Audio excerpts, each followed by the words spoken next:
अस्सलाम वालेकुम। मेरे एक टिकटॉक के फॉलोअर हैं हुसैन खान। उन्होंने कमेंट किया था कि हमें कंस्ट्रक्शन सेक्टर के इंटरव्यू के हवाले से जो क्वेश्चंस हैं पूछे जाते हैं वो बता दें। तो जब भी कंस्ट्रक्शन सेक्टर की ब्रदर बात होगी तो याद रखें कि जब भी आप इंटरव्यू देने जाएं, चाहे वो कंस्ट्रक्शन सेक्टर हो या कुछ भी हो, कुछ हमारे जेनेरिक कंट्रोल्स होते हैं जो कि हमारे हर एक्टिविटी के लिए इस्तेमाल होते हैं। वो 4 या 5 कंट्रोल्स तो आपके फिंगर टिप्स पे होने चाहिए। आपको पता होना चाहिए कि जब भी आप कोई एक्टिविटी परफॉर्म करते हैं, either it's work hot work, either it's work at height, either it's excavation, either it's lifting, आपको परमिट सबके लिए बनाना है, आपको टीबीटी सबके लिए कंडक्ट करनी है, आपको जेएसए सबके लिए करना है, आपको ऑन साइट ब्रीफिंग सबके लिए देनी है। तो ये कुछ जेनेरिक कंट्रोल्स होते हैं। आपके पास कंपिटेंट स्टाफ होना चाहिए, ये इन सारी एक्टिविटीज के लिए होना चाहिए। आपके पास प्रॉपर सुपरविजन होनी चाहिए, ये इन सारी एक्टिविटीज के लिए होना चाहिए। तो ये कुछ ऐसे कंट्रोल्स हैं जो आप इंटरव्यूअर को रिस्पॉन्ड कर सकते हैं। ये जेनेरिक कंट्रोल्स हैं जो कि आपको याद रखने हैं हर एक्टिविटी के लिए। अब हम बात करते हैं स्पेसिफिक कंट्रोल्स की। तो कंस्ट्रक्शन की अगर हम बात करें तो excavation is one of the important activity जो कि एक्सकवेशन पे हो रही होती है, कंस्ट्रक्शन साइट पे हो रही होती है। एक्सकवेशन की हम बात करते हैं तो जो हमारी एक्सकवेशन है उसमें सबसे पहले परमिट टू वर्क सिस्टम को आपने इंश्योर करना है, और परमिट की कंप्लायंस को इंश्योर करने के लिए जियो टेक्निकल की इंस्पेक्शन होनी चाहिए आपके पास। प्लस आपके पास सॉइल एनालिसिस होना चाहिए कि either the soil is A class, B class, C class. उसी सॉइल को देखते हुए आपने जो एक्सकवेशन सेफ्टी की टेक्निक है, यानी कि आप शोरिंग करने जा रहे हैं, बेंचिंग करने जा रहे हैं, स्लोपिंग पे जा रहे हैं, तो वो सॉइल की क्लास आपको डिफाइन करेगी और वो जियो टेक्निकल इंजीनियर आपको बताएगा। देन जब भी आप एक्सकवेशन करें तो सेफ एक्सेस एग्रेस होनी चाहिए आपके पास। प्लस जब भी आप एक्सकवेशन करेंगे तो आपके पास जो लूज सॉइल होती है उसके लिए ग्रीन नेट आपने डालनी है, जियो टेक्सटाइल डालनी है। ठीक है, एक्सकवेशन के अंदर जो यूटिलिटी है, either it's electrical, either it's portable line, pole sewer line, treated water line, strong water line, electrical के हवाले से भी डिफरेंट केबल्स होती हैं, एमवी, एचवी, ईएचवी, एलवी। तो इन सारी हमारी यूटिलिटीज की सेफ्टीज को भी आपने देखना होगा। अगर आप उसके अंदर कोई इक्विपमेंट यूज कर रहे हैं, एक्सकवेशन के अंदर वाइब्रेटर यूज कर रहे हैं, या मैनुअल ड्रिलिंग कर रहे हैं, या पावर ड्रिलिंग कर रहे हैं, या मिनी एक्सकवेटर यूज कर रहे हैं, तो जो एक्सकवेटेड मटेरियल बाहर निकाल रहा है उसका एक सेफ डिस्टेंस होना चाहिए। उस इक्विपमेंट को कितना दूर होना चाहिए, अगर लाइव रोड के करीब है तो लाइव रोड की क्या प्रोटेक्शंस हैं, एक्सकवेशन के साथ कन्फाइंड स्पेस के प्रोटोकॉल्स कब एप्लीकेबल होंगे। तो ये सारी चीजें आपको ड्यूरिंग एक्सकवेशन स्टडी करनी है। अब हम बात करते हैं लिफ्टिंग सेफ्टी की। हमारी कंस्ट्रक्शन साइट पे लिफ्टिंग भी चल रही होती है, तो जब भी आपने लिफ्टिंग परफॉर्म करनी है तो वैलिड परमिट होना चाहिए, कंपिटेंट स्टाफ होना चाहिए, सुपरविजन होनी चाहिए।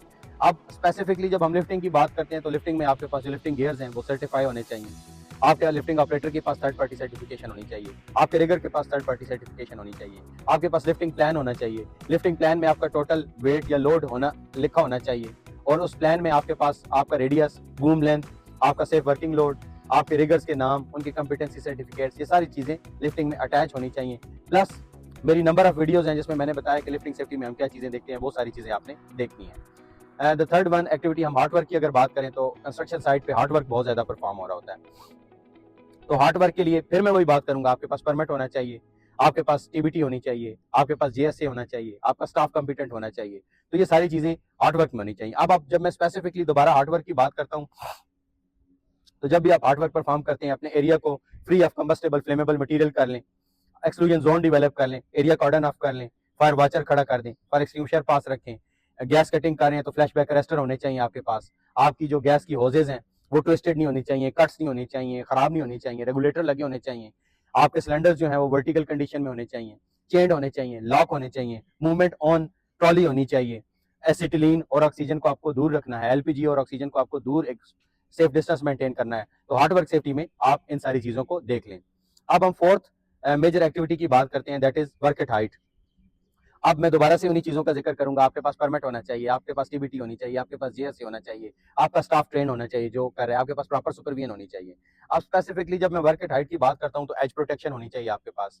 एज प्रोटेक्शन के लिए आप डिपेंड करता है कि आप कौन से मेजर्स ले रहे हैं। फुल बॉडी हार्नेस का इस्तेमाल करें, सेल्फ डिटेक्टेबल लाइफ लाइन का इस्तेमाल करें, लाइफ लाइन का इस्तेमाल करें। तो ये वो सारे टॉपिक्स हैं जो आपको स्टडी करने हैं फॉर इंटरव्यू। इसके अलावा हमारे पास इलेक्ट्रिकल के काफी इक्विपमेंट्स का इस्तेमाल हो रहा होता है, पोर्टेबल टूल्स का कंस्ट्रक्शन साइट पे इस्तेमाल हो रहा होता है। तो जो पोर्टेबल टूल है वो एक कंपिटेंट बंदा ही इस्तेमाल कर सकता है, याद रखें। उसके ऊपर कलर कोडिंग होनी चाहिए, कंपिटेंट अथॉरिटी उसको इंस्पेक्ट करे, कंपिटेंट अथॉरिटी उसको यूज करे, उसकी कॉर्ड्स, केबल्स, डेडमैन स्विचेस, इन सारी चीजों को आप देख लें जो कि पोर्टेबल इक्विपमेंट्स में होती हैं। तो ये कुछ मेजर टॉपिक्स थे। इसके अलावा जब आप कंस्ट्रक्शन साइट पे जाएंगे या इंटरव्यू देने जाएंगे तो परमिट टू वर्क सिस्टम के हवाले से आपको पता होना चाहिए कि परमिट टू वर्क सिस्टम है क्या, इसको कैसे इंप्लीमेंट करना है, टाइप्स ऑफ परमिट्स कौन कौन सी हैं, और परमिट को कैसे आपको एग्जीक्यूट करना होता है। लोटो के बारे में आपको पता होना चाहिए, लॉकआउट, टैग आउट क्या प्रोसेस है। इसके अलावा हार्ड वर्क सेफ्टी का मैंने आपको बताया है, एक्सकवेशन का बता दिया है, लिफ्टिंग का बता दिया है, मैक्सिमम टॉपिक्स मैंने कोशिश की है कि मैं कवर करूं। कन्फाइंड स्पेस भी एक जगह होती है जो कन्फाइंड होती है और नॉर्मली कंस्ट्रक्शन साइट्स पे ये होती है। तो कन्फाइंड स्पेस के जो प्रोटोकॉल हैं वो आपको पता होने चाहिए। और कन्फाइंड स्पेस के अगर जनरल प्रोटोकॉल्स की मैं बात करूं तो आपके पास अथराइज गैस टेस्टर होने चाहिए, थर्ड पार्टी सर्टिफाइड इंटर्न्स होने चाहिए, थर्ड पार्टी सर्टिफाइड सुपरवाइजर होना चाहिए, इक्विपमेंट्स आपकी कैलिब्रेटेड होनी चाहिए, रेस्क्यू प्लान आपका होना चाहिए, रेस्क्यू टीम आपके पास होनी चाहिए, ट्राइपॉड स्टैंड हो गया, लिफ्टिंग इक्विपमेंट्स हो गया, ये सारी इक्विपमेंट्स आपके पास ड्यूरिंग कन्फाइंड स्पेस एक्टिविटी होने चाहिए। एटमॉस्फेरिक टेस्टिंग होनी चाहिए, वेंटिलेशन को आपको इंप्रूव करना है। इसके अलावा याद रखें जो कन्फाइंड स्पेस होती है उसमें हाई रिस्क एक्टिविटीज होती हैं और उसमें ये जो गैसेस हैं उसका बहुत ज्यादा इंटरफेरेंस होता है, तो उसकी सेफ लिमिट्स आपको पता होनी चाहिए। ऑक्सीजन की सेफ लिमिट आपको पता होनी चाहिए, H2S की सेफ लिमिट आपको पता होनी चाहिए, मोनोऑक्साइड के बारे में आपको पता होना चाहिए, LEL, UEL ये आपको पता होना चाहिए। हर गैस के अगेंस्ट उसकी परमिजिबल लिमिट क्या है, IDLH, immediate danger to life and health situation क्या है, परमिजिबल लिमिट कितनी है, शॉर्ट टर्म एक्सपोजर लिमिट्स क्या हैं, ये आपको पता होने चाहिए। और ये कुछ बेसिक इंटरव्यू के टॉपिक्स थे जो कि कंस्ट्रक्शन साइट पे जाने से पहले आप स्टडी कर लें, तो होप सो ये बेनिफिशियल होंगे। वीडियो आई थिंक सो काफी लंबी हो गई है। फर्दर आप मुझे यूट्यूब पे भी ज्वाइन करें, व्हाट्सएप पे भी ज्वाइन करें और वहां पे भी हम इस हवाले से डिस्कशन कर सकते हैं। Thank you very much.